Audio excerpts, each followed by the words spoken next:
आज हम आपको बताने वाले हैं कि किस तरीके से पंजाब और हरियाणा एक दूसरे से अलग हुए थे और किसने इन दोनों को अलग करने में सबसे ज़्यादा महत्वपूर्ण रोल निभाया था। यदि महात्मा गांधी की बात ब्रिटिश सरकार ने मान ली होती तो शायद 84 साल पहले ही हरियाणा और पंजाब एक दूसरे से अलग हो गए होते।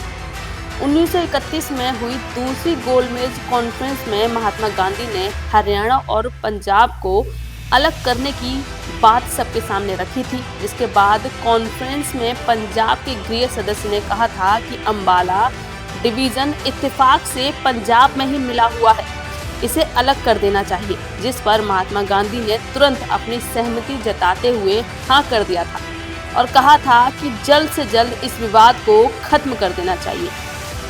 अभी तक यही माना जाता रहा है कि भाषा और संस्कृति के आधार पर ही 1954 के बाद हरियाणा और पंजाब को अलग करने की मांग उठी थी। हरियाणा का इतिहास लिखने वालों की माने तो यह एक अधूरी कहानी है। असल में हरियाणा को देश का 17वां राज्य बनाने के लिए कई सांप्रदायिक ताकतों का भी हाथ रहा है।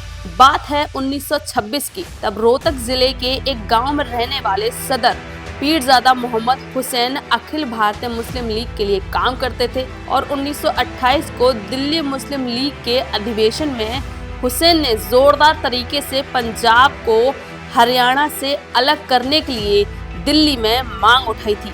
कई इतिहास के जानकारों का कहना है कि लीग की मंशा हरियाणा में खुद की जड़ें फैलाना था।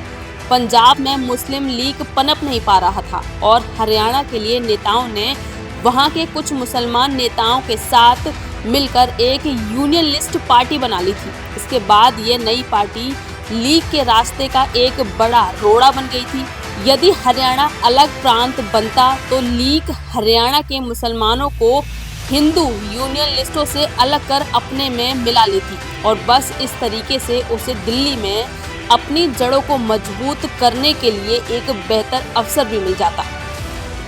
लीग की हरियाणा को अलग करने की मांग उस समय ज्यादा बढ़ गई जब 2 महीने बाद ही दिल्ली के सर्वदल सम्मेलन में दिल्ली प्रदेश कमेटी ने भी उसकी मांग को दोहरा दिया। तो बस इसके बाद क्या था, 3 साल बाद यानी कि 1931 में लंदन में हुए दूसरे गोलमेज कॉन्फ्रेंस में इस मांग को काफी जोरदार तरीके से उठाया गया, जिसके बाद दुनिया भर में इसकी गूंज सुनाई पड़ी।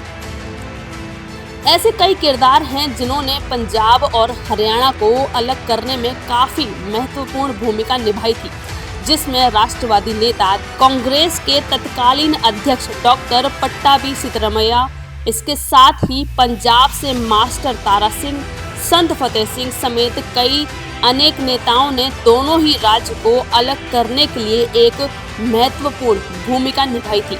इसके बाद साल 1952 में पहला अहम चुनाव हुआ। संयुक्त पंजाब में हरियाणा क्षेत्र में चौधरी देवीलाल समेत कांग्रेस के 38 विधायक चुने गए। अलग प्रदेश बनवाने के लिए देवीलाल और चौधरी चरण सिंह ने उत्तर प्रदेश और हरियाणा क्षेत्र से करीब 125 विधायकों का सिग्नेचर किया हुआ ज्ञापन तत्कालीन गृह मंत्री जीपी पंत को भेज दिया।